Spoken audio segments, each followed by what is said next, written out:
and I asked our boss why he don't do it, and he said, and run away. Sounds like him. Hi everyone, welcome to my channel. My name is mage. You can call me Della, and welcome to the first episode of my newest podcast called Magical Podcast. And I know it's a really creative name because I'm a really creative person. So on this podcast, we're gonna discuss magical things in life. The most magical thing in my life, it's my job as an animator in animation studio, and I have my colleagues here. Say hi. They are agreed to be my first guests, and today we're going to discuss really interesting topics about animation in general, about working here, about a creative process. So, without further ado, thank you for waiting for me. Please introduce yourself. Okay, my name is Dinora. You can call me Dini. I'm animator in this studio. For how long have you been? I worked there since last summer, and I am in animation like from 2017. I didn't work at the studio till last summer, so I just was a freelancer. And my name is Zhenya. I working here just a year. Animation never was my specialty. I work in this kind of craft only for a year. Okay. By the way, trigger warning. We all Russians, so you're gonna hear Russian accents everywhere in this video. So yeah, please be aware of that. And we're just fellow English language appreciators, and there's gonna be pronunciation mistakes and just like general grammatic mistakes. A lot of grammatical. But we're just having fun, you know. Don't be mean in the comments. So the first thing I wanted to talk about with you is just like let's discuss the work process in animation studio a little bit. How do you feel about working here? What's like perks and cons? So I am 2D animator in cut-out animation. So I have rigs to animate. Rigs, it looks like dolls or something, and you have these all things 2D, not 3D, and you should thinking about how to animate characters.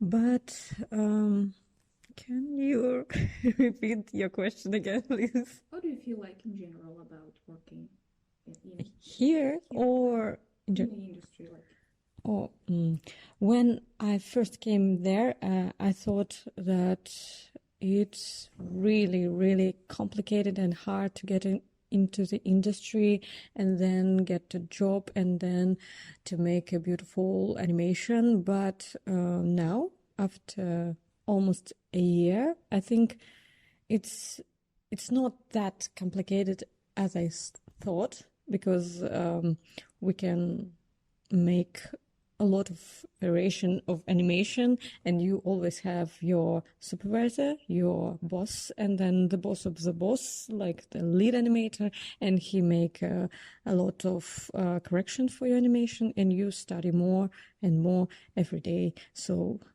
now I think I can work better than last year. Yeah, that's my thoughts. and you, what do you think?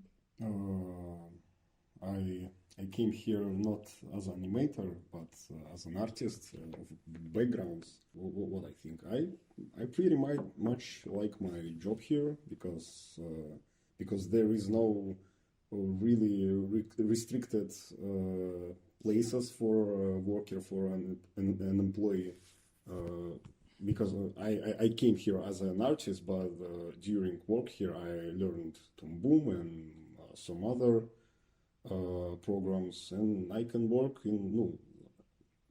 as animator and artist and some other stuff, and that's fun. Yes. So I will add, I work here for 2 months.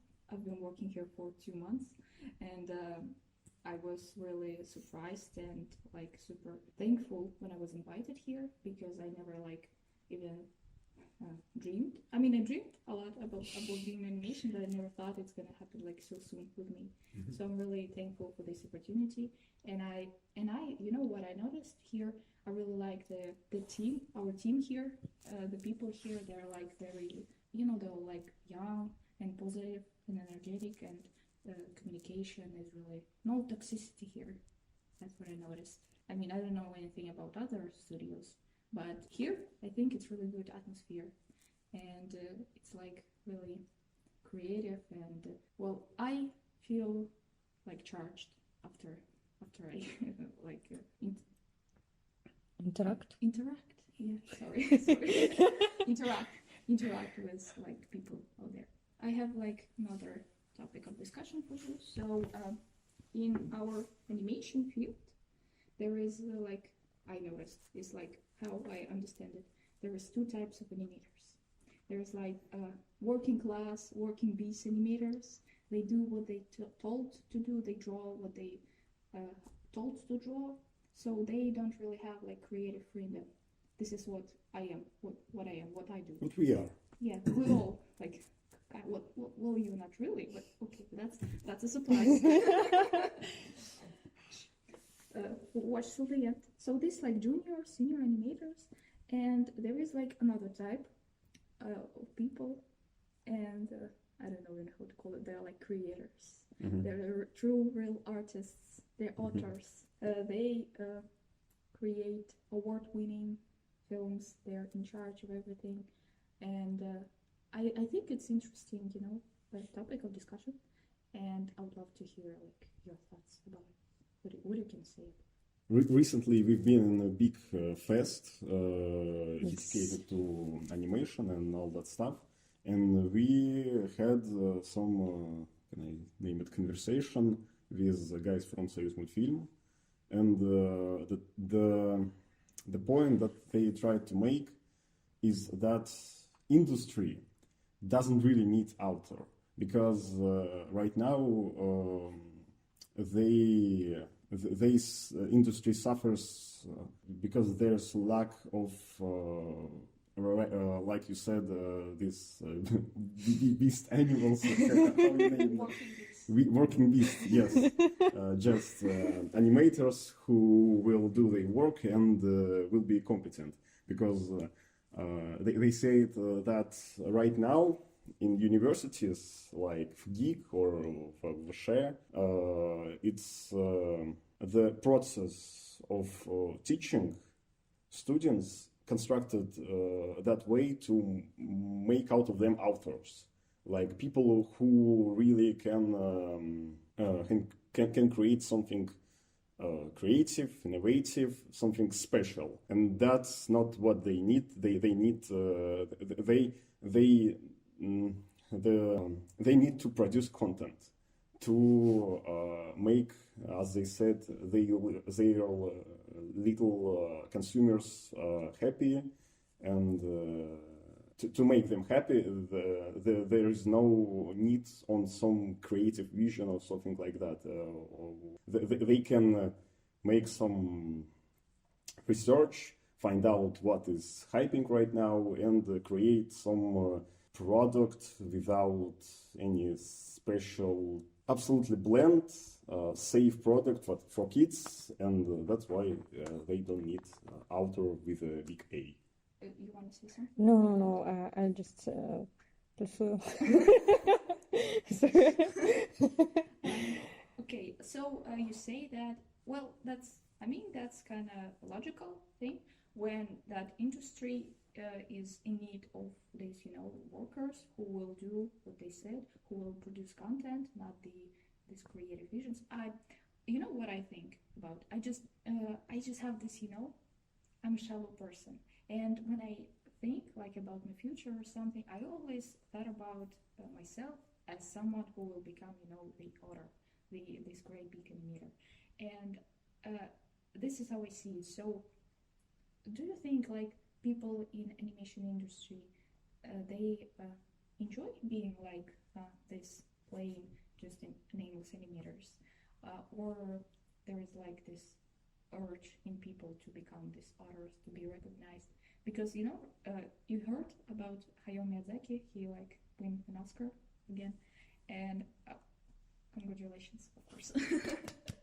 He watches all of my videos. Yeah, and I was like so inspired by that, and I thought about my future, and I think about my future. I dream of being this author, but you saying that authors, like too many of them, and it's not really, it's not what industry needs, what people need. So yeah, do you guys do you love being like working animators, common animators, or you have this, or you sometimes like think about your own projects, or about winning awards, being recognized? Of course, we think about winning awards or something else. But I think for me, I need this time to study some new things to be a beautiful, oh my God, amazing animator. But I think all of the people that work in this industry, that they are dreaming about this kind of big film. And sometimes for people, it's even great not to be an author of that film, but to be the part of this process that will be like a beautiful film, of course, that will win some kind of awards. So I think about this, that all we need to think about some kind of things that like stars that like providing us on our way, but you need the time to study what I can say. And when you are working like a working beast, you see all this process. When you say beast, I say bee. Beasts. Yeah. Like working I was thinking about like a bull, like. Oh, shit. I mean, Can I call it working beast, You please? Yes. working beasts. Yeah. Okay, it's working beast now. I'm sorry. So, I yeah. interrupted you, sorry. No. I think that when I working beasts, I am better in understanding what the process of making the film is really about. Like, I am animator, what to do, what is doing supervisor and the lead animator. And if I was only the author, the boss, just I didn't know what to do. Like, I didn't know what the process, and I couldn't imagine how to make this process work. Something like that's my vision. Like, it's all needed to me. I speak about myself. Okay. That's all. Okay, then. Well, to be honest, I only thought about these two questions, and then I was hoped, I don't know, you will like tell me about your things, because it's a new experience for me, so I don't really know how to be a host. I think I needed to prepare some questions, but I forgot tripod. I forgot 2 tripods today for your. Can I ask you questions and you will answer to it? I mean, yeah, we can try that. I guess this is how podcasts work. We just talk. Yeah. Like, What do you think by yourself? Is it necessary to be the working beast or not? Or you just need to be an author of your own film? as I said, I always felt like I was special. I mean, I don't know. I just have this thing in me that I love tell stories, and I love to be kind of a center of attention. I know I'm an introvert and I'm kind of shy, but I love to create things. I mean, I have 2 YouTube channels. I love, being in charge to create something, and I don't really. For me, is that it's hard for me to work in team. I'm not a team player. That's how you say it. So I always thought about, being successful in animation film. I always thought that I will become successful by, creating some like short feature film, like by myself. You know, like this guy created Stardew Valley by himself, or this guy that created Isaac. So yeah, I wanted to be this one lone wolf, and I never thought that I'd be able to finish, movie by my own. So I always thought I'm gonna be like I'm gonna create this, short films by myself, and I never thought about, having a team. So this is why I'm talking about, others, they can be, in charge. Like Hayao Miyazaki, he has like his whole studio, and he like he's in charge, and they all like they work together in synchronization. But I thought like about being alone, like by myself. Yeah, like this. I see. You said about Edward Macmillan, who created Isaac, and I don't feel like it's completely true, because even if he programmed all the game and made all the art, he still had around him people who could say, "Man, this feature is suck," because he still needed to test his game, to show it to people, to let them interact with gameplay, mechanics, and all of that. So I don't think that game dev and animation is a craft for people who absolutely want to do it lonely. Maybe painting or something like that. But here, these media are existing for a big public, for a lot of people to interact with it. So it's need to be tested on some people, and it's better to work in some team. At least two people, I think, because when I trying to create something, I always need some advice, because when I start the thing, it's always the best thing ever. It is the best animation, the best art, because I'm genius. And after that, I'm starting to find some sharp places, some rough places, and I need advice. And then people will say me that, man, this part is suck. You need to change it, and I will do it, and the end product will be better. So I don't think that my point is that animation and game dev is not the thing for lonely wolves. Well, I'm special, as I said. I'm sure, but no, it's not like I just always felt like I couldn't find my people. I always felt like I was alone, and I never was like I never went to art school, so I was like creating by my own, and this is why I always like thought about. And in school when I have like group projects, it sucked all the time. So yeah, I mean, I'm just saying that this is how I see myself in the future sometimes. But yeah, I guess I understand that if I will have a team, that my project will be better. But I have problems with finding right people for the things to help me. Well, it's like I'm not clicking with people. Mm-hmm. It's like rarely. That's not easy, yes. Yeah. What is it? Clicking? Clicking. Like it snapped in, and you understood that person. Yeah, it's like your soulmates. And you're like, and kiss. I think it's very hard to click. It would be beautiful if you get to, let's go kiss. And kiss. That would be amazing, but sadly that's not how life works. Yeah, and I guess this is like in at work also. It's like personal life and at work relationships. At work relationships, it's hard to find, good team to work with. So this is why I thought about it's easier to work alone. I mean, it's gonna be longer, but I never thought I'm gonna make like a bunch of stuff. I always love, these stories about people who are like spent 20 years hand draw this really good animation, 10 seconds.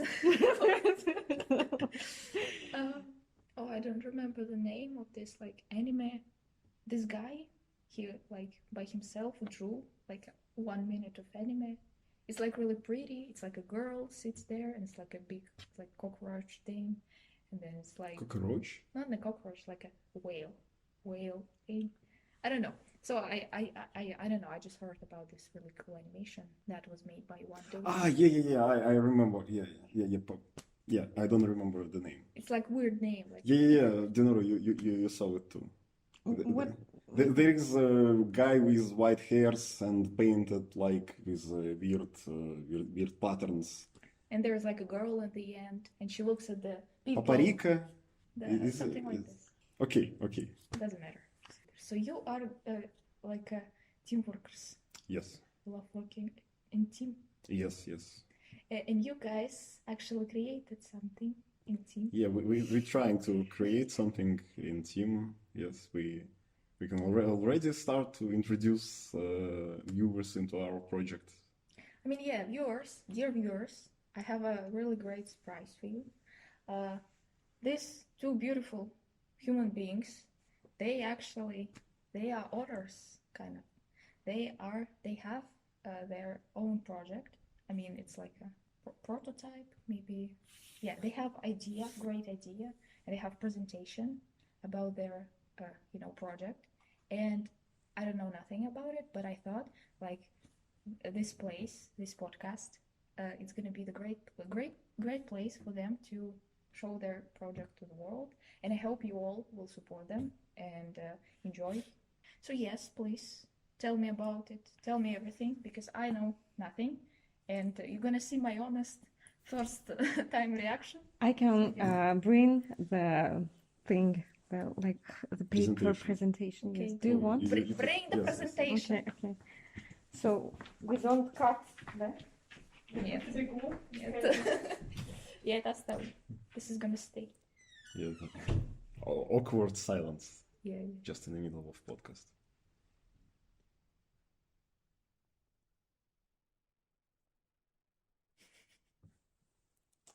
So how is it going? What do you feel? Great. I just started to read Chainsaw Man instead of working, of course. Of course.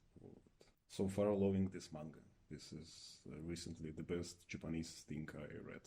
I don't really like this kind of shonen.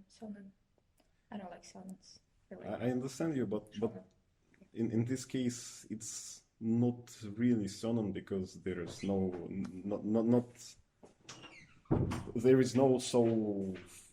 it's not focused on fights so hard as other shonens like Naruto or something like that. Okay, our project. So it's called Evil Delivery, and this is our two main heroes. His name Igor, and her Shurka.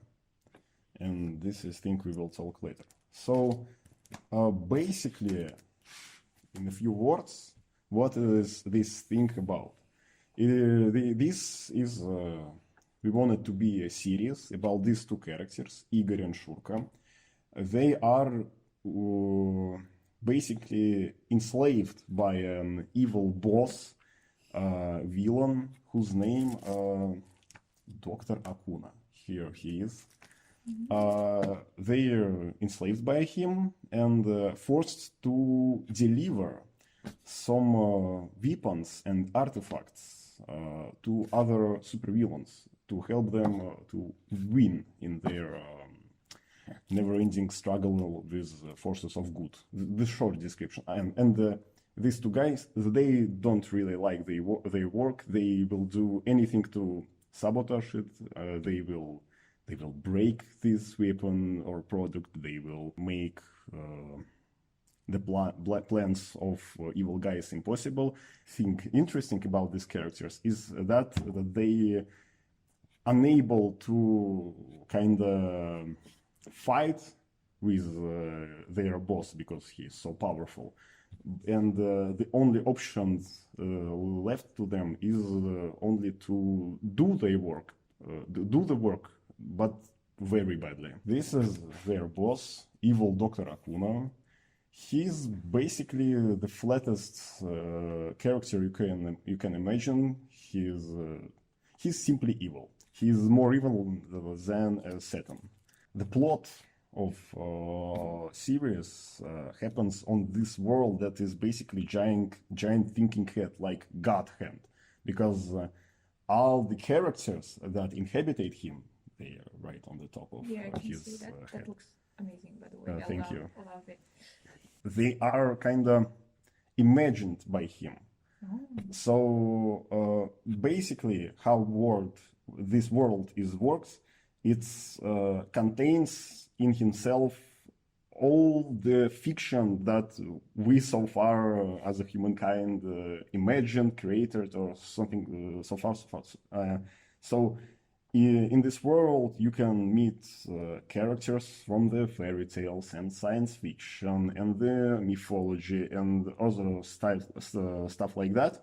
And they are live together, and all the conflicts, like, I don't know, good and evil, David and Goliath, and so on, they are always endlessly repeat themselves. And because our world is thinking head, he is really tired of that, because nothing ever changes, and on top of his head, nothing ever changes in his mind.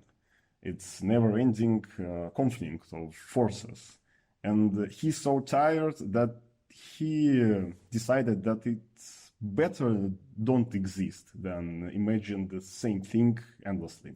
So he started to forget himself.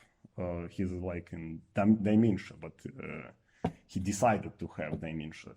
And part of the world, of this rich world of many characters, starting to disappear. See, these two characters, they don't really like it.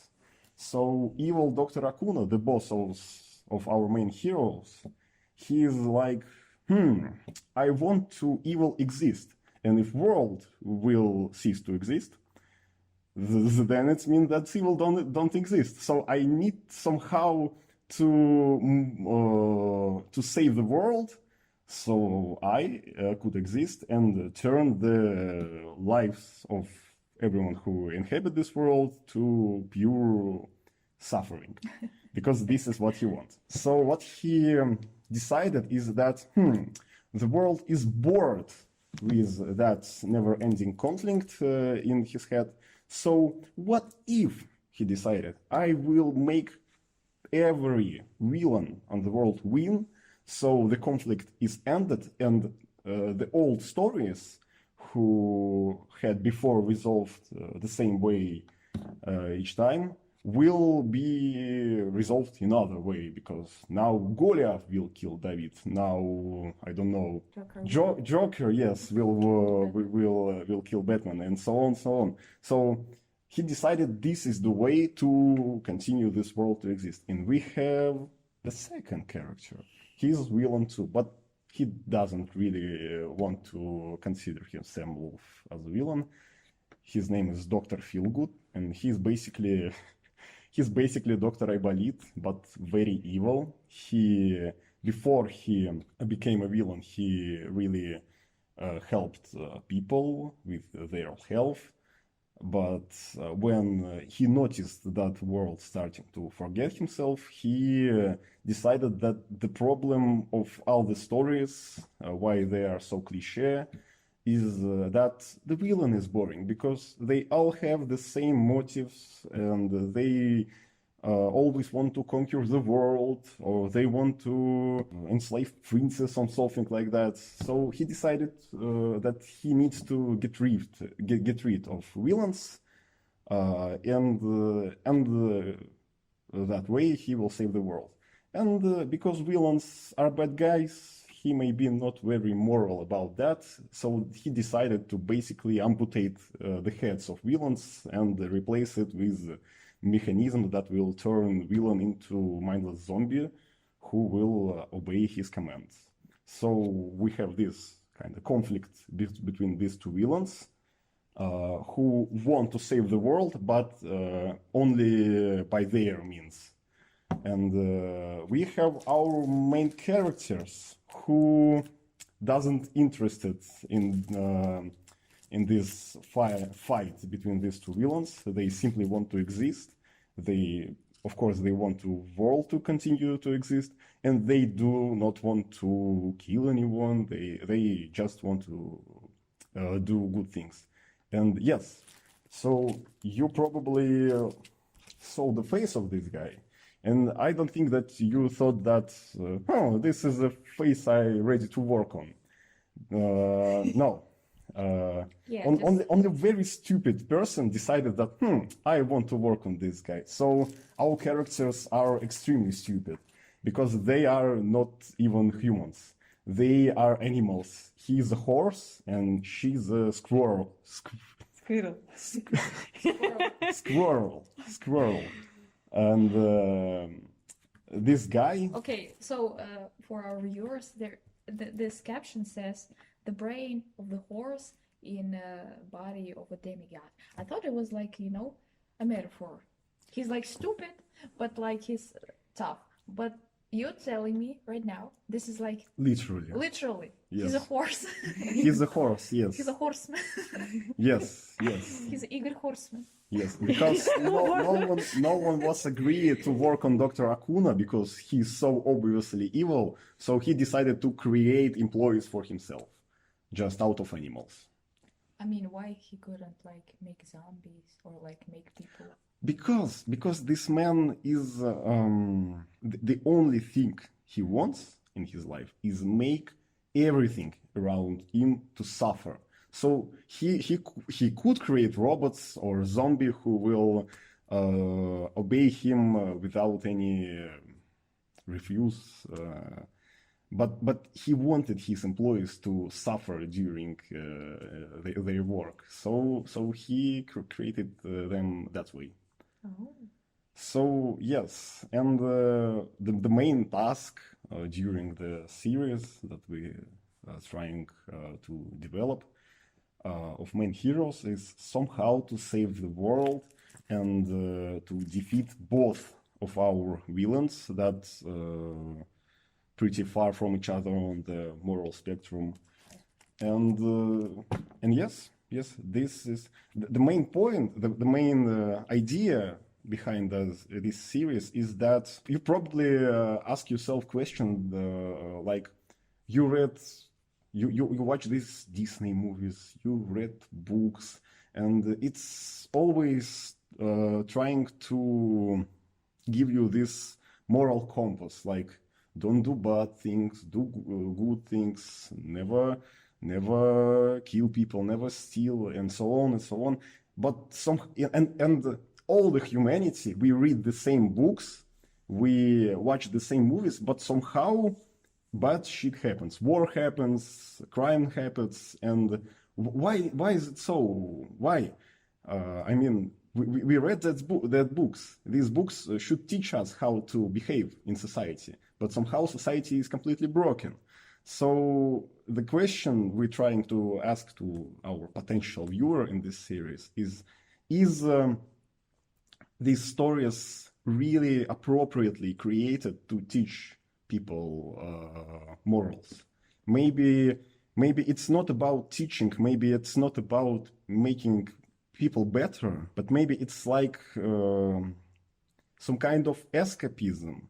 Maybe it's scratching the never healing wounds on your body. We want to attempt some kind of deconstruction with our series, and we think that our world and our characters are appropriate for that idea. Okay.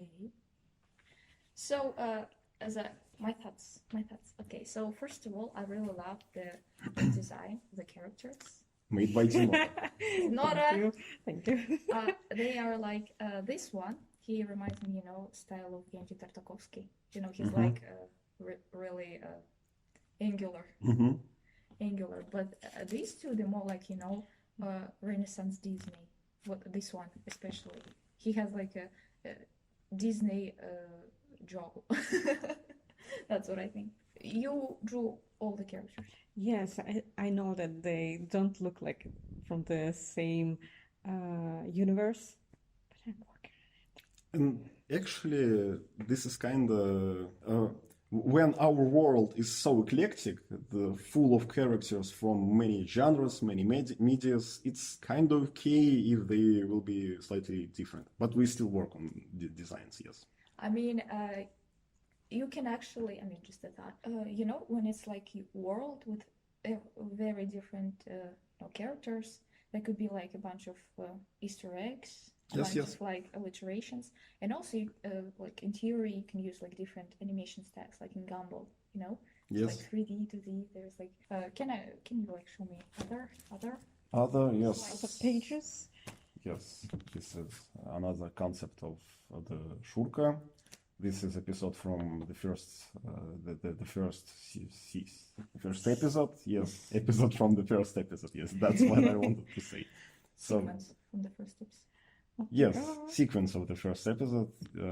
We so far we have a plot of first 3 series. We have a overall arc of first season in very broad strokes, but we have it. And we have a storyboard almost finished for the first series, the first episode of our series. Here is Dinora's concepts, and they are beautiful. Thank you. Here is a lineup of characters. It looked different because This is Dr. Feelgood. Oh. We wanted to make him kind of. You said he looks like a Disney character. That's kind of on point because I want him to have this late 50s vibe, like successful American businessman. So in this concept, he looks much more like Orson Welles, and I wanted him to look like Orson Welles because I love Orson Welles. We had some experience with experiments with animation. We tried to make Shurka on cutout animation, and this is screenshot of not finished rig. And this is concept of backgrounds. Yeah, this is Zhenya. And this is storyboards. Part of the storyboard. This is Shurka and another character who not introduced in this presentation, and that's basically all. Yes. Yeah. That's all. Yes. Okay, so applause to you. I think it's like really super amazing idea. Can I ask a question? You came up with this idea. You created like presentation. You wanted to create series with like, you wanted to show it to investors, or how you wanted to create?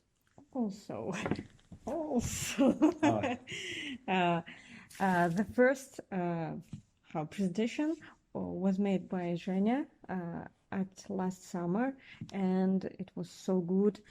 And I thought, why our boss don't push these ideas somewhere else? And I asked our boss why he don't do it, and he said, "Oh," and run away. Sounds like him. So we decided to do it by ourselves, and we have a team. It's about 7 people. So, and at December there was a animation movie festival at Yekaterinburg. So we sent the called. I don't know, заявочку туда, request. Yes, and we sent the application, and then the project passed. So Zhen was invited to Yekaterinburg to present his idea on the pitching in Yekaterinburg. There was a lot of people. So from our band we decided to go too. And we pitched this idea to some kind of serious people. Producers. Yeah, this you can see. This is not relevant. Or this one. We can send this to you. So yes, we were invited to the Kinoproba. This is another fest on Russia dedicated to animation. and yes, we pitched it, and that was cool. And one of producers even said to us that he want to work together, and he asked us to contact him. So he did, and he did not respond. Ghosted you. Yes, but we still hoping. да, It's not impossible that this will happen. But even if he will not contact us, we still dedicated to this project. We still ready to do it by our own, because we can see examples of animation made by people on YouTube, by small teams, and this is inspiring us to make this Courier зла. Yeah, and also I want to notice that if you have an idea that you want to be an animation, you also can put your application there and make that kind of looking presentation, and you can like pass this, and the main part that they feed you with the food on this festival. I'm going tomorrow. But also they feed you with the good how to say it, feedback, yes. Feedback. This back feed, yes. all this jury of the festival are the Very- guys from I'm sorry, they are very, very like professionals, and all of them give you some kind of feedback, and it's like priceless. So And highly recommend. Sorry. Yes. And it doesn't need to be a pitch of series. You can pitch them short film, like 5 minutes, or if you want 30 minutes, and so on, so on. So this is no restricted format on this pitching. I mean, sounds great. I mean, I have idea for one like short, but it's like in early stages. It's like alpha version. Okay, so your project, I'm impressed really much, and I think it sucks that our boss decided that I don't know. He is afraid. It's too hard. It's too hard. I don't think that he's afraid. I don't think that he believes that this project can be launched into the production in Bashkortostan. But recently we saw some changes, because the project of our fellow colleague Aidar was started, was pitched successfully. So things are moving. Yeah. You don't feel jealous, like toxic? No, absolutely. We discuss it. We discuss it. No, not. I feel myself like I should like watch how the process will go. Yes, because he's right now, how to say it? He is. He's testing. He's tasting. Yes, he's creating that road that we want to. You want to use him? Yes. You Definitely. bitches. No, we're giving some kind of advices, you know. But yeah, I think what we saw on Susdalfest, the animation festival, the pitching, and some kind of other project, it's kind of not so difficult to like promote or something with your work. It's like difficult to continue you working on this project. Like I think, like if you have a great idea, it can be a movie or series or something. I think there are so many possible ways to make it, but it's hard to continue working. Like for me, it's the hardest part. And also, I want to ask you, don't you mind to show in your video our teaser? Do you have it? Right now, no, but we will finish it. I hope before you finish your editing. Oh, it's a race. Okay, I would love to see your teaser, and I hope, and I am sure our viewers will be pleasured to see too. I'm sure everyone like super interested in your project because I am interested. I'm like, I love the concept. I love the style, and so you plan to do it by your own, and you want to post it on YouTube. Right now, we had a discussion how we want to promote our project because we still need money, we need to eat, sadly.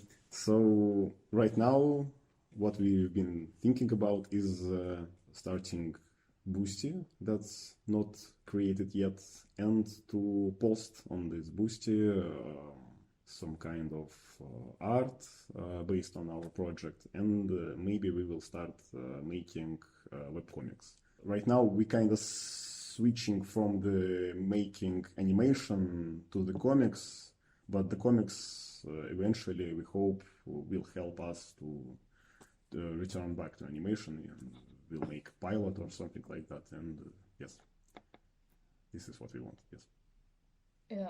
I think it's like a great idea, and I support you all. So yeah, if one of my viewers, it's like really interested in this project, and so this project gonna be in Russian language, yes. So if one of you, I don't know, Russian also. Oh, really? I don't know, like Russian speaking, you can support guys. I will leave all the links in the description if we have links. We will try to make some links, yes. So yeah, all the links will be in description, and I guess this is here we're gonna like end our conversation. I was really happy to see you here. Thank you for coming. It was like my first time like doing a podcast in English, and also like with someone. So thank you both. It was an amazing experience. I hope you didn't cringe, my dear viewers, because I'm not like a great host yet, but I will try. Thank you one more time. You are you're amazing. Your project is amazing. Love it. And thank you everyone for viewing this video, for watching. Leave a comment. What do you think about this project? What do you think about the project? Please leave your thoughts in the comments. And yes, I hope to see you soon. Bye everyone. Thank you for having us. Yeah. Always dream to say this phrase. Okay. Thank you. Так. The finish. Приветствую, друг! Что? Кто я такой и почему ты мне друг? Ответ простой, он заключается в двух словах. Курьеры зла. Ты не знаешь, что это? Нет, ты знаешь, но просто забыл, ведь Курьеры зла — это приключенческий анимационный сериал, полный качественной буфонады, черного юмора и опасного деконструктивизма, который рассказывает удивительную историю двух курьеров, вынужденных доставлять орудия зла всевозможным злодеям. Им не по нраву их работу, но у них нет выбора, и только в сериале «Курьеры зла» ты, друг, узнаешь, как они вырвутся из рабских оков и отомстят коварному начальству. Скажи, друг, разве ты не был в ситуации, когда силы зла вокруг себя крепчают и возможности для бунта не остается? Разве тебе не надоели эти многократно переваренные миазмы, которые подаются тебе современными медиа в виде моральных ориентиров, божественных откровений и научных открытий? Разве тебе не интересно, что будет, если превратить белку и коня в людей? Тогда бегом смотреть «Курьеров зла». О да, я вижу, как блестят твои глаза, как ты потираешь руки в предвкушении наваристого контента. Где же их посмотреть, вопрошаешь ты? На Кинопоиске? На Иви? На Рутюбе? Ха-ха, не будь так глуп, дружище. «Курьеров зла» не существует. В этом худшем из миров нет места для таких креативных идей, как «Курьеры зла», и для таких чудесных людей, как ты и я. Да, дружище, «Курьеры зла», что твой бог. Их нет, но твоя вера поможет их неизбежному появлению. Переходи на Бусти, верь и ожидай постов и высочайшего в качестве контента «Курьеры зла».